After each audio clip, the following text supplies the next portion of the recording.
It's the morning drive. Good morning, and welcome to the Morning Drive.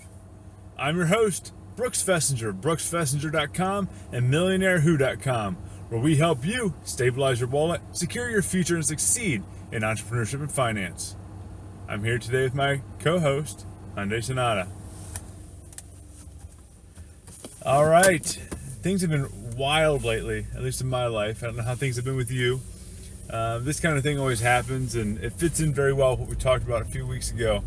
The whole idea of how, a little hiccup will create ripple effects that sometimes can be very difficult for people to get out of. And that's been what's going on this week for me personally. It's just been wild from that regard. I mean, we've been dealing with family illness and dealing with the whole when it rains it pours concept between big major things happening in one job, and then major things happening in another job, and then major opportunities coming up, and a lot of this stuff is good stuff too. Having 1 day turnaround requirements on contracts for a business or real estate or whatnot, having your real estate agent email you with a really great price on a rental property, but of course it's going on the market in a day or two, and if you don't move now, you could lose out. And those type of situations are always challenging because on one hand you want to act quickly, and on the other hand you don't. Right? You want to make sure you take a strategic, smart approach. And what you end up having to do is kind of learn over time how to make really quick decisions that are still spot on. I don't want to use the word accurate because that's not necessarily the right term.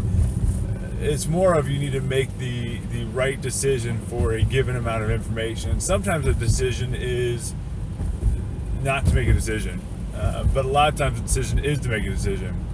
So for example, in the case of a real estate property that was sent to me, it was a market that I wasn't totally familiar with, and I don't want to say it's a no, but it wasn't a quick yes either, because once again, I'm not going to, even if it seems like a great deal, I'm not going to walk myself into a situation where I'm not fully educated. And then when it came to the short turnaround from on another contract situation, that was less painful. And what I mean by that is it was fairly, I don't think it's going to have any major ramifications, but the biggest issue there is, there's one contract term I don't like, and I refuse to take on the risk associated with that one contract term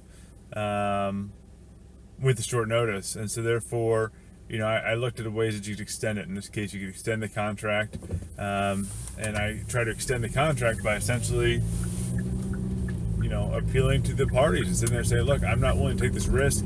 If you're willing to take this risk, we'll sign the contract. If you're not willing to take this risk, let's talk about how to mitigate this risk and extend the contract.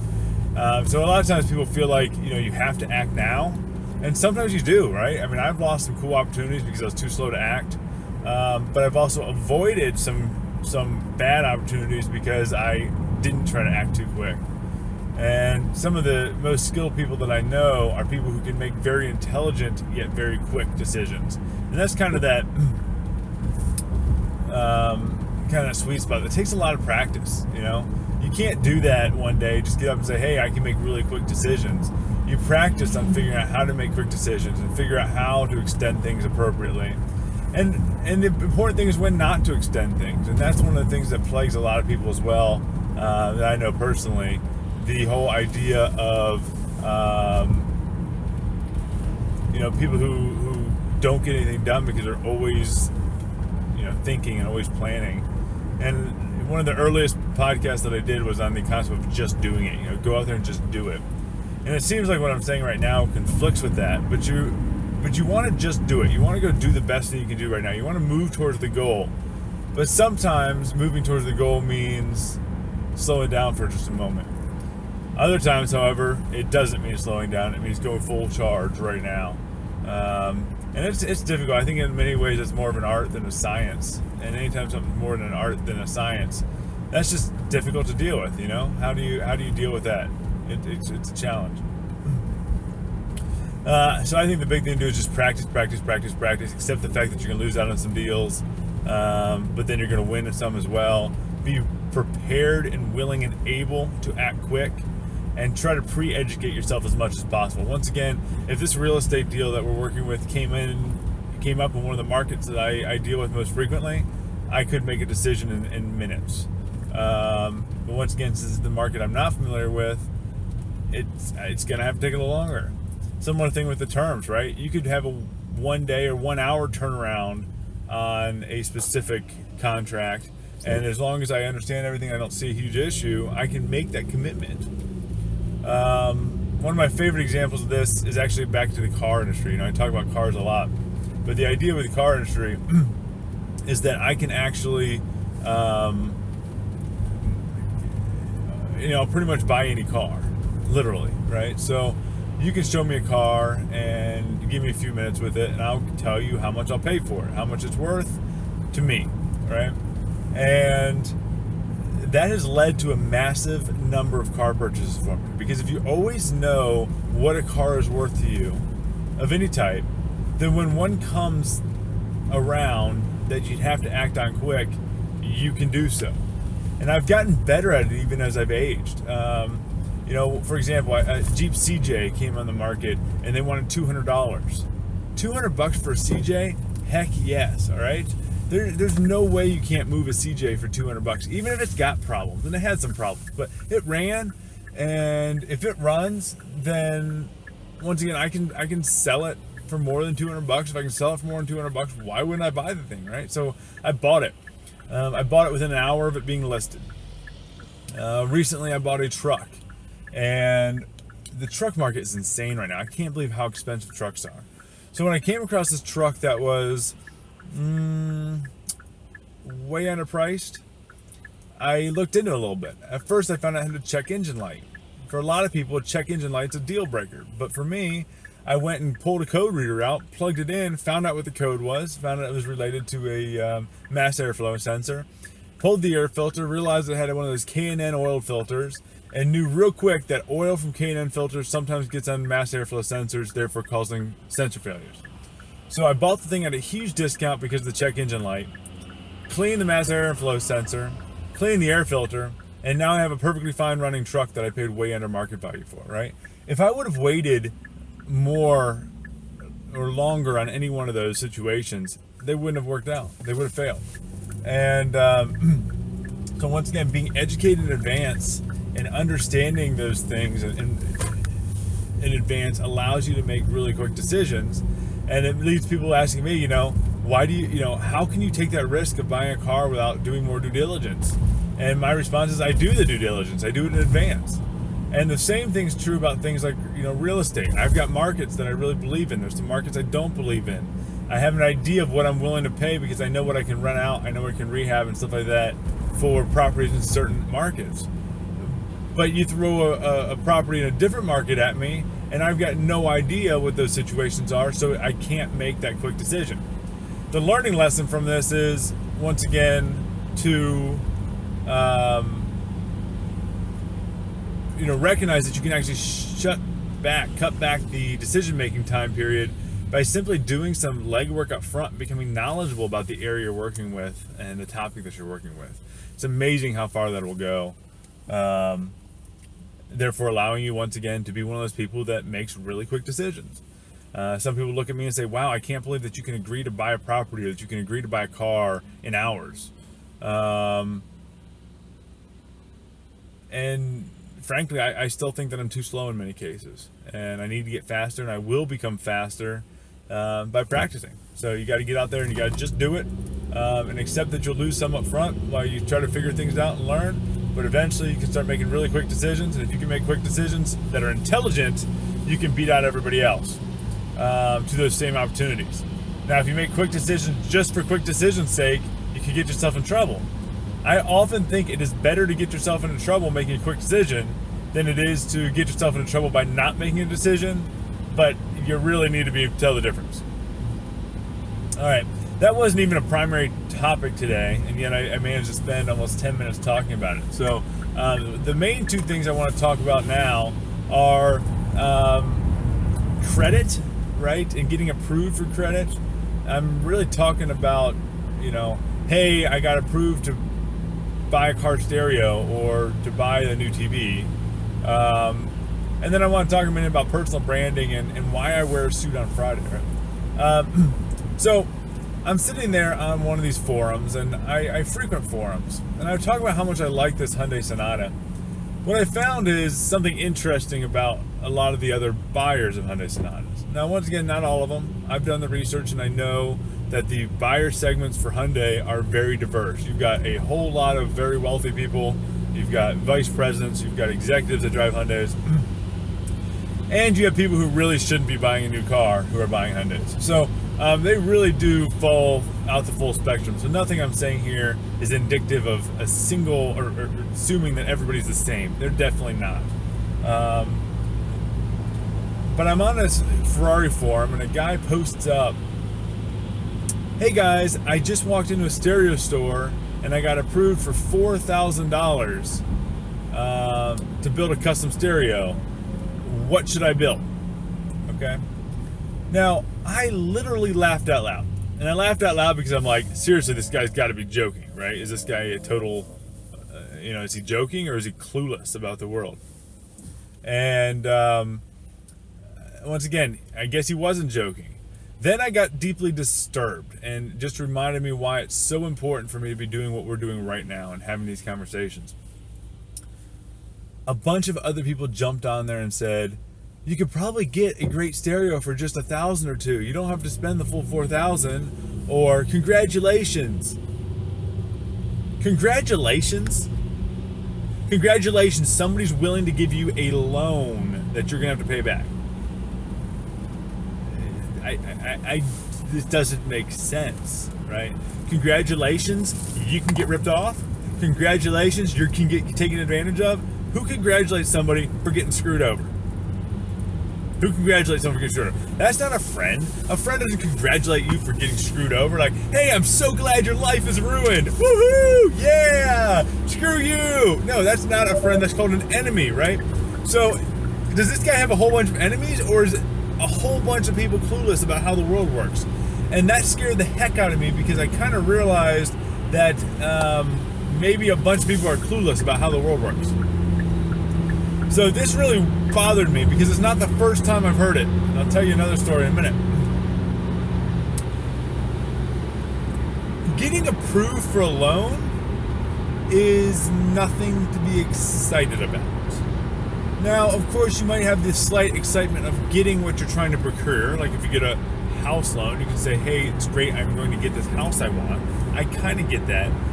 But you also got to realize that in these kind of situations, like, hey, I got approved for home stereo loan, that's a really dumb idea, right? I was trying to think of a better way to say it than don't be an idiot, but I can't come up with a better way of saying don't be an idiot. If somebody offers you $4,000 for a car stereo, what they're doing is they're giving you money up front, and you're going to have to pay them a heck of a lot more down the road, right? It's not even just that you're going to pay them $4,000 eventually. It's you've got to pay them interest on top of that $4,000. And a lot of those loan programs are sickening when you find out how much you're actually paying. You could be paying 25, 26%, which is sickening, right? If you can't afford a stereo system for your car, you should not be buying a stereo system for your car. It's that simple, right? Don't be an idiot. If you can't afford, you can't buy it. The problem is people are saying they'll give me the money, therefore I can afford it. And that is a huge, huge problem, right? If somebody gives you a loan, that doesn't mean you can afford something, right? Getting approved for a loan is not something you should be proud of. I'll tell you right now, I can get approved for any store credit program that exists out there. I'm pretty confident about it. I'm sure somebody's going to come up with some crazy one I can't, but that's the world of exceptions. So I'm pretty confident that I would be able to get any program. So why don't I? Pretty easy. I would never want to destroy my life and destroy my future just to get some silly thing now. I mean, I have a hard time even comprehending why somebody would do that. The only thing I can come up with is that people don't realize they're screwing themselves over, destroying their life by doing it, right? So take this case, for example.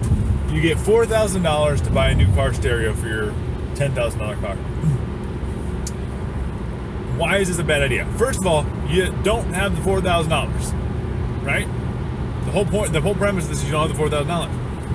That means you don't have the money, and therefore you need somebody else to help you with the money. Yes, this is obvious, is what you're probably thinking, right? Of course, that's the point. But the problem is, if I borrow $4,000, I still owe that $4,000 down the road, okay? If I don't have $4,000 today, what makes me think I'm going to have $4,000 down the road? And in addition to that, what makes me think I'm going to have more than $4,000 down the road because I've got to pay a lot more than $4,000 for this item, right? If you can't pre-save $4,000, then you can't pay off the $4,000 debt, right? There's a pretty simple correlation there. Why don't you have $4,000? You don't have $4,000 because you either spend it on stuff you shouldn't have, right? Or you don't have enough money, or you don't make enough money, you don't save enough money, you just don't have enough money to have $4,000. If you don't have enough money to have $4,000, then why are you spending $4,000? That seems pretty obvious to me, right? Don't spend money you don't have. Now, somebody's sitting there thinking, but wait, so many people spend money they don't have. They buy mortgages, and I've heard mortgages are smart, or they buy business loans. I'm not against getting loans, okay? Loans make a lot of sense when you're creating a leverage situation. The most simplistic bubble situation is a home mortgage. All right, let's look at a home mortgage. Say you buy a $200,000 house. You put 20% down, which is $40,000. Does it make sense to put $40,000 down and then buy a $200,000 house? Of course, it depends on the person, depends on your income, depends on what you can afford. But in many cases, the argument is yes.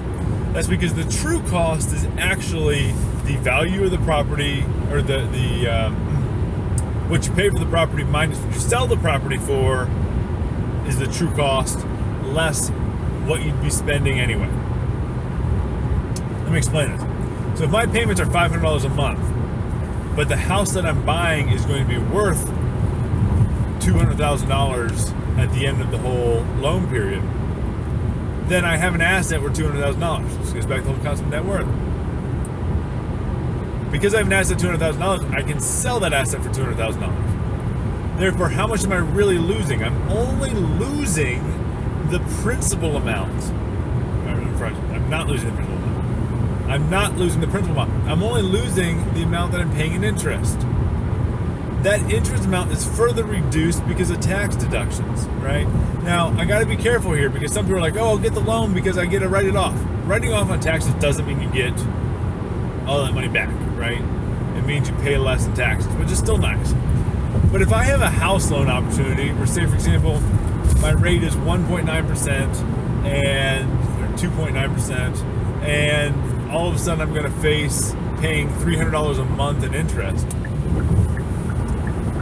then you have to evaluate the alternative. You have to have someplace to live, and what else is your alternative? In one example, you pay $300 a month in interest plus, $400 in insurance and other costs and maintenance, total of $700, or you pay $1,500 a month in an apartment rental. $1,500 is a lot more expensive than $700, therefore it makes sense to buy. That's pretty simple math. That's a pretty simple equation. In those situations, it makes sense. Like, there's a rational reason why you'd buy. For some people, you shouldn't buy, but for many people, there is a good reason to buy. When you're buying a business, for example, you get a loan, and your interest rate might be bad. You're like, hey, I'm paying 6% interest. But in that situation, you also recognize that the business you're buying is churning out 20% profits, and therefore you're going to be able to pay that interest with the profits of the business. You're never even paying it out of your pocket. Your only out-of-pocket costs is maybe a little bit of carrying cash plus the initial purchase price. In that case, once again, you're sitting there saying, hey, I'm paying, $200,000 and I'm getting $2 million. That's a pretty easy equation. Why wouldn't you pay $200,000 to get $2 million? All right. Now let's go back to an example like the home stereo situation, or the car stereo situation. You're going to pay more than $4,000 and you're not going to have a saleable asset at the end. Now you can say, wait, you can sell a car stereo, but what do you sell for? $1,000? Okay.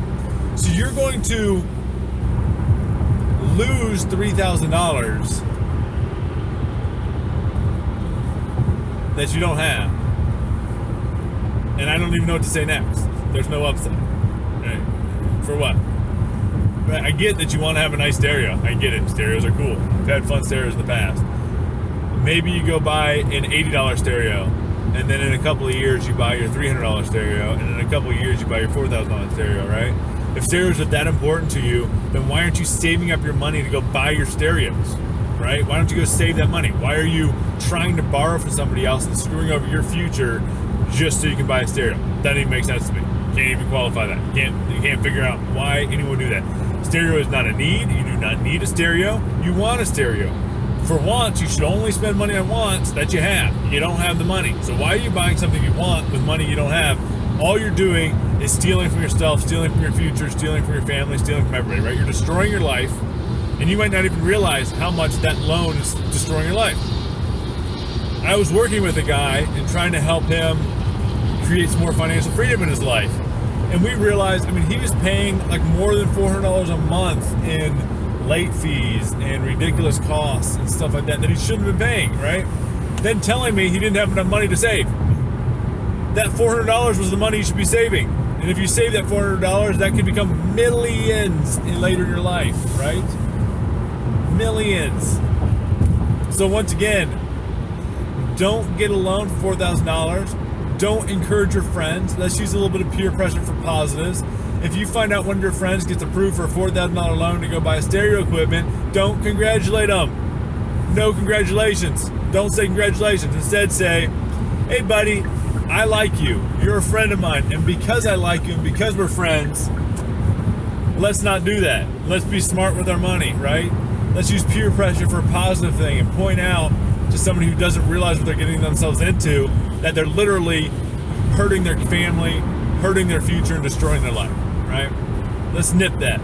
It's sad to see so many people in life right now struggling, and they're struggling because of stupid decisions like buying a home stereo or a car stereo. And they're buying that car stereo because they feel like what? They deserve it. They feel like, hey, other people get nice stuff, I should get nice stuff.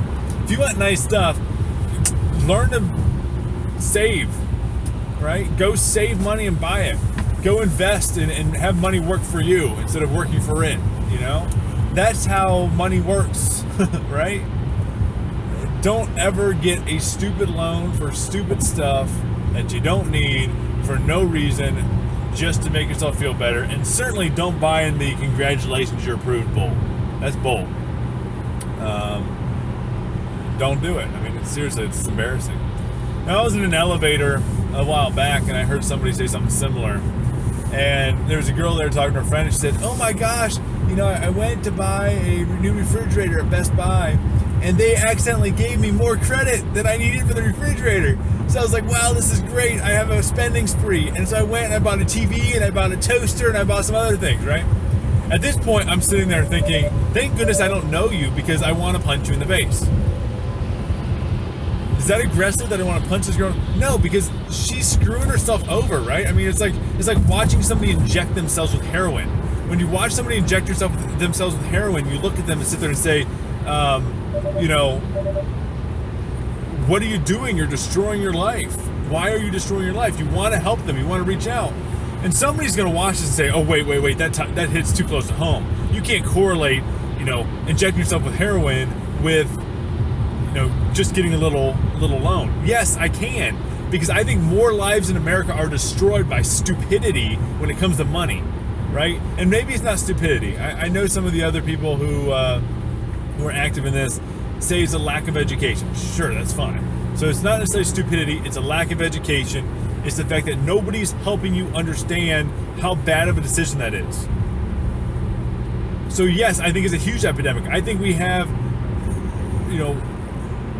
people don't have food, and people don't have houses, and people can't care for themselves, and they can't care for themselves in retirement, and they're burdening their families and they're burdening society because of a lack of education about finance. That is destroying this country, and it's destroying people, and it's destroying lives, just like heroin is, right? And we need to nip it. We need to stop destroying our lives, and we need to recognize how serious of an issue that kind of thing is, right? That's not acceptable. So once again, I've seen this happen multiple times, and it saddens me. You know, it makes me seriously almost cry. If you're in this situation, okay, I want you to take a step back and reassess it for a minute. And what I mean by that is, you know, if you're getting a loan, make sure somebody else is paying that loan. And what I mean by that is, make sure it's for a business or real estate rentals or something of value. The one gray area might be a mortgage, but don't yet let a mortgage be the gateway drug, per se, into things like credit card debt and, you know, buying things on credit at a store. Those things are going to destroy your life. And so don't let yourself fall into those cycles. And what ends up happening is, you know, while you're trying to catch up and pay off that $4,000 debt, then you go buy something else with a new $4,000 debt. And you've got this, it's a snowballing debt. And once you get to the other side, you're going to start realizing that snowballing debt is awful. But the thing is, when you get on the other side of that line, it's like literally like a line. The minute you cross the line out of snowballing debt, then instead you're snowballing assets, right? And so it's kind of funny. You think about it, if you got a $4,000 loan, then tomorrow you owe $4,200, right? But if you have $4,000 cash, tomorrow you have $4,050, right? You actually make more money. So I will have more money to spend tomorrow because I'm not spending it today. And it's not just the actual cost of stuff I spend today, like some people think of it. I'll actually have more money tomorrow than I do today, as in my money will grow. And when you think of it like that, you realize, grow your money. Isn't it better to grow your money than it is to continually live in this awful debt cycle? And some people get stuck in the debt cycle through awful things like medical emergencies. And some of those can be challenging. But buying a new subwoofer system or buying a new flat screen TV, these are not crises. These are not situations that should ever put you in a bind.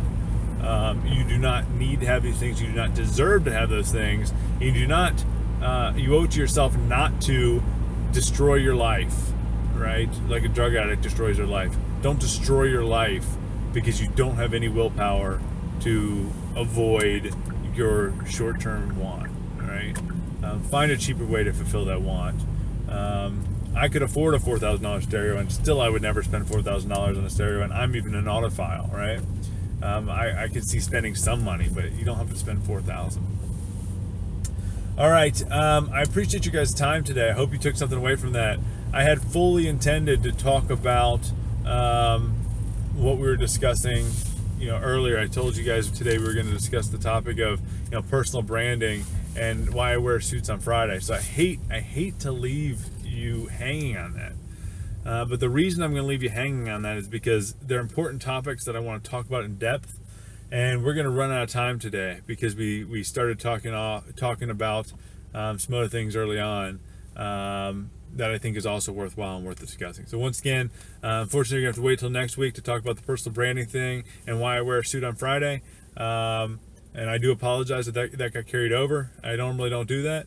But hopefully you find that beneficial, and hopefully that means we can spend some serious time digging in. Once again, before we close today, I hope you guys are finding these valuable.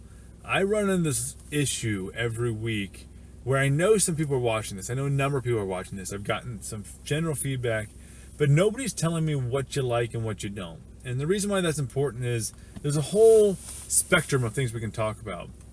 We can talk about advanced entrepreneurial theories. I'm a college professor, right? I know some of the most advanced research out there on entrepreneurial theories and marketing theories, right? Or we can talk about the most basic personal finance about how to open a checkbook, right? And I don't think we want to go that far either. So my question is, what things are you hearing that resonate with you? What do you want to hear more of? What can I do to help? And let me know, and I will tailor future conversations to these. You can also contact me at MillionaireWho.com, and somebody on our team will forward the email to me, and we'll discuss your questions or your topics. So bring those up to me, and we can talk about things. I've also got some special guests that I'm working on rolling out in the future, so that should be nice. And I think we fixed a lot of the hiccups as far as the audio quality, the camera positioning, the background noises, the intro song, right? A whole lot of that stuff I think has been improved. So please let me know if you've got any other feedback. I am here to help you, seriously, right? My goal is to make your life better, and it's easier for me to make your life better if you tell me how I can. I still chuckle, I haven't made personally off of this, but people have spent well over $1 million taking classes from me, right? They've given me very positive feedback from those classes. Here's an opportunity to get a free class, right? People have spent millions of dollars. Let's get this free class. You just tell me what you're trying to learn, and we'll talk about it, all right? I really appreciate you joining me today, and I wish you only the best this week, and I look forward to chatting again next week. Once again, go out there and make the impossible happen.